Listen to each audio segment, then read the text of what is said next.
ത്രിയേക ദൈവത്തിന് മഹത്വമുണ്ടായിരിക്കട്ടെ. ലോകമെമ്പാടും ക്രിസ്മസ് പുതുവത്സരാഘോഷങ്ങൾക്കായി തയ്യാറെടുക്കുകയാണല്ലോ. ഇന്ന് അനേകം വീടുകളിൽ പുൽത്തൊട്ടിലിൽ ശ്രീയേശു ജനിച്ചിരിക്കുന്നു. ഈ അവസരത്തിൽ പ്രശസ്തമായ ഒരു ക്രിസ്മസ് ഗാനത്തിന്റെ 2 വരികൾ മനസ്സിലേക്ക് കടന്നു വരികയാണ്. മണ്ണിൽ ഒട്ടേറെ പുൽക്കൂട്ടിൽ ഉണ്ണി പിറന്നാലും എന്റെ മനസ്സിൽ പിറന്നില്ലേലതു വ്യർത്ഥമാം. അത് പ്രിയരെ, മണ്ണിൽ ഒട്ടേറെ പുൽക്കൂട്ടിൽ ഉണ്ണി പിറന്നാലും നിന്റെ അകത്ത് യേശു ജനിക്കുന്നില്ലെങ്കിൽ നിന്റെ ക്രിസ്മസ് ആഘോഷം വ്യർത്ഥമാണ്. എങ്ങനെയാണ് യേശു ഒരു മനുഷ്യന്റെ ഉള്ളിൽ ജനിക്കുന്നത് അഥവാ വസിക്കാൻ തുടങ്ങുന്നത്? നമുക്ക് നോക്കാം. യോഹന്നാന്റെ സുവിശേഷം 14-ാം അധ്യായം 23-ാം തിരുവചന ഭാഗം. യേശു ഇങ്ങനെ പറഞ്ഞു: എന്നെ സ്നേഹിക്കുന്നവൻ എൻ്റെ വചനം പാലിക്കും. അപ്പോൾ എൻ്റെ പിതാവ് അവനെ സ്നേഹിക്കുകയും ഞങ്ങൾ അവൻ്റെ അടുത്ത് വന്ന് അവനിൽ വാസമുറപ്പിക്കുകയും ചെയ്യും. യേശു എന്റെയും നിന്റെയും ഉള്ളിൽ ജനിക്കണമെങ്കിൽ, വാസം ചെയ്യണമെങ്കിൽ ഒന്നാമത്തെ പടിയായി അവനെ സ്നേഹിക്കണം.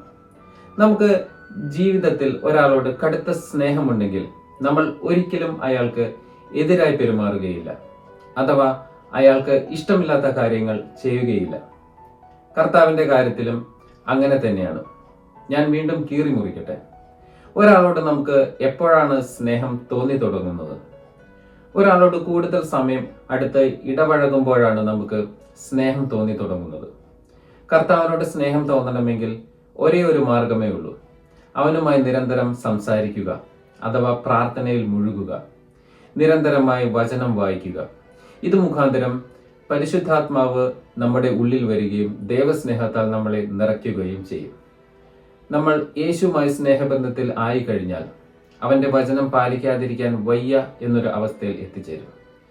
വചനം നമ്മെ പഠിപ്പിക്കുന്നത് പോലെ അപ്പോൾ പിതാവ് നിന്നെ സ്നേഹിക്കുകയും യേശുവും പിതാവും നിന്റെ അടുത്ത് വന്ന് നിന്നിൽ വാസം ചെയ്തു തുടങ്ങുകയും ചെയ്യും.